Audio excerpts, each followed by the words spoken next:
जा मनवा रम जा अपने राम में, रम जा रम जा रम जा मनवा रम जा अपने राम में, रम जा रम जा रम जा मनवा रम जा अपने राम में, रम जा रम जा रम जा मनवा रम जा अपने राम में, रम जा रम जा रम जा मनवा रम जा अपने राम में, रम जा रम जा रम जा मनवा रम जा अपने राम में, रम जा रम जा रम जा मनवा रम जा अपने राम में,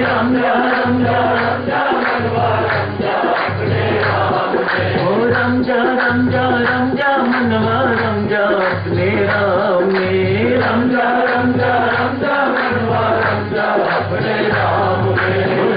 रम जा रम जा मनवा रम जा अपने राम में, रम जा रम जा रम जा मनवा रम जा अपने राम में, रम जा रम जा रम जा मनवा रम जा अपने राम में, रम जा रम जा रम जा मनवा रम जा अपने राम में, रम जा रम जा रम जा मनवा रम जा अपने राम में, रम जा रम जा रम जा मनवा रम जा अपने राम में, रम जा रम जा रम जा मनवा रम जा अपने राम में, रम जा रम जा रम जा मनवा रम जा अपने राम में, रम जा रम जा रम जा मनवा रम जा अपने राम में, रम जा रम जा रम जा मनवा रम जा अपने राम में, रम जा रम जा रम जा मनवा रम जा अपने राम में, रम जा रम जा रम जा मनवा रम जा अपने राम में, रम जा रम जा रम जा मनवा रम जा अपने राम में। शुद्ध बोलो राम तो तुम गुरु ना विसारण। भक्तजनों, एक महिला संत हुई है सैजूबाई, उनके विचार इसी प्रकार के हैं। परमात्मा की माया ही तो हमें उलझाती है, गुरु छुड़ाता है। सैजूबाई की मान्यता है, जो कुछ कहा है इस भजन में कहा तो सही है, लेकिन राम कभी तजना नहीं। यदि गुरु को विसारना नहीं तो राम को कभी तजना भी नहीं, काम नहीं चलेगा। जो भजन में कहा गया है वह गलत नहीं है, सब ठीक है। मैं आपको निजी तौर से प्रार्थना करता हूं कि राम को कभी तजना नहीं है, गुरु को विसारना भी नहीं है। पर्सनिफाइड है, आपके सामने है, व्यक्त है। परमात्मा तो अव्यक्त है। गुरु से लिखित रूप से सामने आमने बात की जा सकती है, परमात्मा से नहीं। पता ही नहीं लगता कि उसने बात सुनी भी है कि नहीं सुनी, क्योंकि कुछ बोलता नहीं, कोई जवाब नहीं देता। सो गुरु में और भगवान में ये अंतर बहुत बड़ा है। सो वचन में जो कुछ बोलू ने गाया है बिल्कुल ठीक गाया है, लेकिन राम को कभी तजना नहीं। आज विभूति योग नामक 10वें अध्याय की समाप्ति हुई है। कल विश्वरूप दर्शन 11वां अध्याय शुरू होगा। बुद्धि योग की चर्चा चल रही थी। विभूति योग में भगवान श्री कहते हैं, जो प्रीतिपूर्वक मेरा भजन करता है, नित्य निरंतर स्मरण करता हुआ मेरे से जुड़ा रहता है, मैं उसे बुद्धि योग देता हूं। उसके भीतर के अंधकार को ज्ञान दीपक के प्रकाश से मैं उस अंधकार को नष्ट विनष्ट कर देता हूं। बहुत बड़ा आश्वासन है। तो उस बुद्धि योग की चर्चा चल रही थी। एक ऐसी बुद्धि है जो परमात्मा के साथ हमारा योग करवा देती है। दुर्बुद्धि नहीं, ये सद्बुद्धि है, तीव्र बुद्धि है, तीक्ष्ण बुद्धि है, आलोकित बुद्धि, प्रकाशित बुद्धि है, स्थिर बुद्धि है। सब इसी के अंतर्गत है। मानव व बुद्धि जो परमात्मा की ओर हमें ले जाती है, परमात्मा के साथ जोड़ देती है, उसे सद्बुद्धि कहा जाता है। और इस योग बुद्धि योग कहा जाता है। जैसे कर्म योग है, जो कर्म परमात्मा के साथ हमें जोड़ने में सहायता देती है, उसे कर्म योग कहा जाता है। ये बुद्धि परमात्मा के साथ जुड़ने में हमें सहायता देती है, इसलिए भगवान ने इसे शब्द दिया बुद्धि योग। स्वामी जी महाराज ने ब्रैकेट में बुद्धि योग के आगे लिखा है निष्काम कर्म योग। मान भगवान श्री कर्म योग भी किसी किसी को ही प्रदान करते हैं। स्वामी जी महाराज का कर्म योग तो भक्ति में कर्म योग है, साथ में भक्ति को भी जोड़ा है। कल जो चर्चा चल रही थी उस युवक की जो राजा साहब से मिलना चाहता है, आग्रह कर रहा है। विधवा मां का पुत्र है, गरीब है। मां समझाती है, बेटा हमारी कोई जान पहचान नहीं, हम राजा को जानते नहीं, कोई ऐसा भी नहीं जो हमें राजा से मिला सके, अतएव तो फजूल की जिद छोड़। लेकिन पुत्र जिद करता है। मां युक्ति बताती है, ठीक है राजा का महल बन रहा है, वहां जाके तू मजदूरी कर, नौकरी कर, लेना कुछ नहीं। एक छोटी सी युक्ति मानो परमेश्वर ने, एक संत ने किसी के माध्यम से समझिएगा, परमेश्वर ने ये युक्ति बता दी। युवक चला गया है, राजा के महल में काम करना शुरू कर दिया है। 2-3 सप्ताह ही व्यतीत हुए हैं। मंत्री इत्यादि जो भी उस बालक को देखते हैं, युवक को देखते हैं, बड़े प्रभावित होते हैं। औरों से कई गुना ज्यादा काम करता है, लेता कुछ नहीं। घर से खाना खा के आता है, घर जाके खाना खाता है, एक पैसा भी लेने को तैयार नहीं। मानो मजदूरी नहीं कर रहा। मजदूरी तो तभी है ना, आदमी काम करे तो उसके बदले में कुछ है, तो वह मजदूरी है। छोटा मजदूर कल आपसे अर्ज की थी, सड़क पर काम करने वाले छोटे मजदूर, अस्पतालों में काम करने वाले डॉक्टर बड़े मजदूर, पर मजदूर, जहां काम करके व्यापारी मजदूर, चीज बेचता है, पैसे देता है, ये मजदूरी है। ये मजदूरी नहीं कर रहा, ये सेवा कर रहा है। सेवा कर रहा है अर्थात कर्मयोग कर रहा है, तो इसका नंबर बहुत उच्च है। सबके सब लोग इसकी करनी से बहुत प्रभावित हुए हैं। बात राजा साहब तक पहुंची। राजा साहब पिछले 2-3 सप्ताह से एक युवक आया है, बहुत सुंदर काम कर रहा है, लेकिन कुछ नहीं है। राजा ने सुनते ही, राजा ने क्या हुआ, परमेश्वर के खेल देखो, क्या चीज कर रहा है राजा को पता नहीं, सुना ही है, देखा नहीं है अभी तक। तुरंत राजा साहब ने युवक को बुलाया है। युवक को देखते ही अंदर से कुछ ऐसा हुआ जैसे चिर परिचित है, बड़ी पुरानी इससे जान पहचान है। मधुरवाणी, सुंदर मनमोहक चेहरा, आकर्षक चेहरा, बहुत प्रभावित हुए। राजा साहब ने तत्काल कहा, आज से ये हमारी निजी सेवा पर नियुक्त किया जाता है।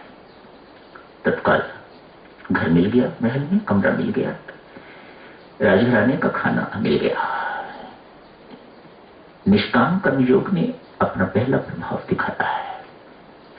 जो कोई सेवा करेगा उसे प्रशंसा न मिले, ये कभी हो नहीं सकता। ये उसका प्रथम प्रभाव है। बच्चे लोग देखो बाहर खड़े होते हैं, जूतियां इत्यादि, लोग उनको आते जाते हाथ जोड़ते हैं, सेवा कर रहे हैं। सेवा करके किसी को प्रशंसा न मिले, किसी का यशमान न मिले, ये कभी हो नहीं सकता। राम राम जप के किसी को भौतिक लाभ ना हो, ये कभी हो नहीं सकता। परमात्मा राम राम जपने वाले को सबसे पहले अमीर बनाता है, खूब देता है, बिजनेस का विस्तार कर देगा, सफलता देगा, बच्चे बहुत अच्छी अच्छी जगह पर लग जाएंगे, सेटल हो जाएंगे। मानो अनएक्सपेक्टेड, उम्मीद नहीं थी कि इस प्रकार से सेटल होंगे। राम नाम अपना प्रताप, अपना प्रभाव दिखाता है। मुझे राम राम जपने वाला कोई गरीब दिखाई नहीं देता। मुझे राम राम जपने वाला कोई ऐसा दिखाई नहीं देता जिसकी एक्सपेंशन ना हुई हो, विस्तार ना हुआ हो, बिजनेस का विस्तार, परिवार का विस्तार, सब चीज का विस्तार। बुद्धि बदली है साथ भी नहीं, वह परमात्मा ने अपने पास चीज रखी हुई है। बात तो इसकी है, वह बुद्धि बिटिया अभी परमात्मा की ओर मुड़नी शुरू हुई है कि नहीं हुई है, तब जाके बुद्धि योग बेटा बनेगा। अन्यथा किसी काम की नहीं, इस पैसे को क्या करना, इस यशमान को, इस पद प्रतिष्ठा को क्या करना। वह गरीब बहुत अच्छा, वह कंगाल बहुत अच्छा जो परमात्मा के साथ जुड़ा हुआ है, वह बादशाह भी, शहंशाह का शहंशाह भी किसी काम का नहीं जो परमात्मा से विमुख है। उसे कभी वो कुछ नहीं मिल सकेगा जो इस कंगाल को मिल जाएगा। कर्मयोग ने, सेवा ने अपना प्रथम प्रभाव दिखाया है, स्पष्ट है। भीतर भीतर राम राम भी जपता होगा, परमात्मा का स्मरण भी करता होगा, अन्यथा सत्कर्म कोई बिना परमात्मा की कृपा के कर नहीं सकता। परमात्मा की कृपा का पात्र है तभी ये सत्कर्म कर रहा है। निजी सेवा पर नियुक्त हो गया युवक। राजा रानी दोनों बहुत प्रभावित थे। वहां पर भी अपनी सेवा का कार्य नहीं छोड़ा, बिल्कुल ईमानदारी से सेवा कर रहा है। सेवा करते करते कल भी आपसे अर्ज की थी, सेवक की आंतरिक शक्तियां जो सुप्त पड़ी हुई होती हैं वह जगती हैं। क्षमताएं अंदर से, और सेवा करने वाले को और क्या मिलता है, और अधिक सेवा, उसके अंदर और अधिक सेवा की क्षमता आती है। जाप करने वाले के अंदर क्या होता है, उसके अंदर और अधिक जाप करने की क्षमता परमात्मा पैदा कर देता है। और अधिक जाप कर, और अधिक जाप कर, और अधिक जाप कर। इसी प्रकार से इसके अंदर भी सुप्त क्षमताएं जितनी भी थी, शक्तियां जितनी थी, वे सारी की सारी जागृत हो गई। राजा रानी दोनों इस युवक को देखे बिना रह नहीं सकते। बहाना डाल के एक बार, दो बार, तीन बार, चार बार दिन में इसे जरूर देखते हैं। अपनापन महसूस होने लग गया। आज राजा साहब ने रानी साहिबा से कहा, रानी हमारा पुत्र कोई नहीं है, संतानहीन है, ये होनहार बच्चा है, पता नहीं किसका नहीं है। मैंने सुना है विधवा का है। जाति को क्या करना है आपने? एक दफा इसे पुत्र बना लिया तो यह राजकुमार हो जाएगा। तेरी क्या सलाह है? रानी ने तत्काल कहा, नेकी और पूछ राजा साहब, इससे बेहतर सुझाव और क्या हो सकता है। राजकुमार घोषित कर दिया गया। सेवा करने वाला, निष्काम कर्म करने वाला, राम राम जपने वाला एक राजकुमार बन गया है। गरीब घराने का बच्चा, घर में खाने को कुछ नहीं, विधवा का पुत्र है। आज शोभा यात्रा सारे नगर में है ताकि लोगों को पता लगे कि ये राजकुमार है, ये उत्तराधिकारी है। लोगों को पता लगे शोभा यात्रा निकली है। सारे का सारा नगर, सारे का सारा राज्य उमड़ पड़ा है दर्शन करने के लिए। कौन राजकुमार नियुक्त हुआ है? राजा साहब ने किसको अपना उत्तराधिकारी चुना है? उसी भीड़ में दिव्य सज्जनों, इस युवक की मां भी खड़ी है। युवक रथ पर है राजा साहब के साथ। इसका दर्जा बहुत उच्च हो गया हुआ है। दूर से अपनी मां को खड़ी देखता है। राजा साहब, तो मेरी मां खड़ी है, मुझे उसे प्रणाम करना है। इसी मां ने मुझे आप तक पहुंचने की युक्ति बताई थी। मैं इसका ऋण कभी चुका नहीं सकूंगा। जाता हूं। छलांग मारने को तैयार राजा ने बाह पकड़ी। बेटा अकेले नहीं, मैं भी जाऊंगा। राजा साहब एवं राजकुमार दोनों गए हैं। जाके मां के चरणों की वंदना की, प्रणाम किया।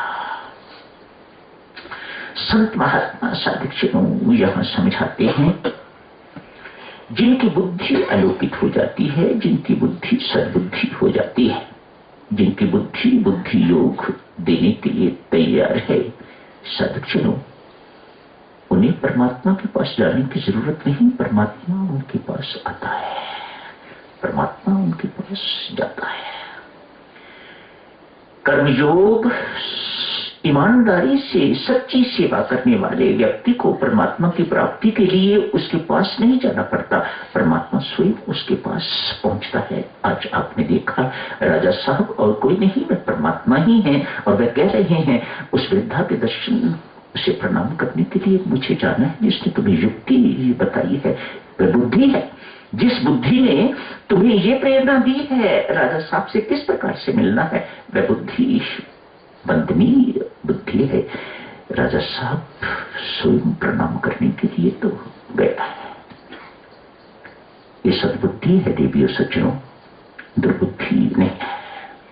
दुर्बुद्धि क्या है? जो हमें मोह ममता के जाल से न निकलने दे वह दुर्बुद्धि। जो दुख देने वाली चीज है उसे सुख बताए वह दुर्बुद्धि। दुख देने वाली चीज क्या? धन, संपत्ति, परिवार, संसार।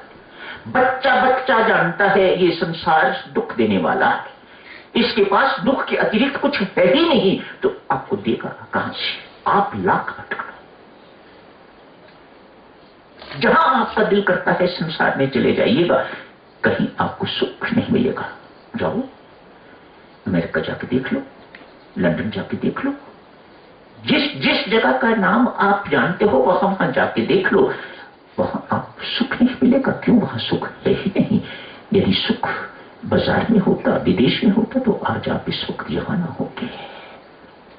यहां परम सुख, परम शांति, परमानंद प्राप्त करने के लिए आप आए हुए हो। एक अद्भुत सा सुख महसूस करने के लिए यहां आए हो। जो इस सुख की ओर न मुड़ने दे वे दुर्बुद्धि। दुख देने वाली चीज को सुखद बताए कि ये सुख देने वाली चीज है। अरे पुत्री का विवाह करना है कि नहीं करना, कौन बता रही है? ये बुद्धि, दुर्बुद्धि। क्या छोटे से घर में जमाई आएगा? कहां रहेगा? आपके लड़के वाले आएंगे देखने के लिए घर, क्या देखेंगे इस छोटे से घर में? कौन विवाह करेगा? इस घर को बड़ा बना। कैसे बना? पैसा और कमा, एक्सपेंड योर बिजनेस, अपना काम विस्तार कर, बड़ा बन, पैसे कमा। मानो दुख देने वाली चीज को सुख देने वाली बता रही है ये दुर्बुद्धि। भगवान श्री कहते हैं जिस पर मैं कृपा करता हूं मैं उसे बुद्धि योग देता हूं, उसे सद्बुद्धि देता हूं। जो संसार से निकाल के मेरी ओर मोड़े वह सद्बुद्धि है, वह तीक्ष्ण बुद्धि है, बुद्धि योग बनाने वाली बुद्धि। मेरी माता सज्जनों याद रखो, मैं क्या कहूं आपको, अभी तक ये बोध एवं विश्वास ही नहीं है कि ये राम नाम क्या है। जो राम नाम नहीं दे सकेगा तो कहीं और से भी नहीं मिल सकेगा आपको। ये आश्वासन है, शास्त्रों का आश्वासन है। मत भटको, इधर उधर जाते हो, स्वयं जाते हो, अपने बच्चे बच्चियों को ले जाते हो। किस लिए? किसी देवता का प्रकोप है, किसी देवी का प्रकोप है, किसी का ये है, किसी का वह है। स्वयं भी भटक रहे हो और अपनी बच्चियों को भी भटका रहे हो। आप महापापी हो, आप महापाप कर रहे हो। आप जिन्हें राम नाम में विश्वास नहीं है, क्या कर लोगे? क्या होगा इससे? कुछ नहीं होने वाला। जितना मर्जी भटक लो, इतने वर्ष हो गए हैं आपको भटकते हुए, अभी तक कुछ बना तो नहीं है, और भटके देख लो। राम नाम के विश्वासी को साधक में भटकने की जरूरत नहीं है। जो भटकने की ओर ले जाए वह दुर्बुद्धि, जो इस भटकने से बचाए वह सद्बुद्धि है। परमात्मा जिस पर कृपा करता है उसे वह सद्बुद्धि प्रदान करता है। स्थिर हो जाओ बस, अब कहीं जाने की जरूरत नहीं। जहां तुम्हें पहुंचना था वहां पहुंच गए हो, जो तुम्हें पाना था वह पा लिया है। अब कहीं इधर उधर जाने की जरूरत नहीं। कल साधक जन इस चर्चा को और आगे जारी रखेंगे। आज यही समाप्त करने की इजाजत दीजिएगा। धन्यवाद।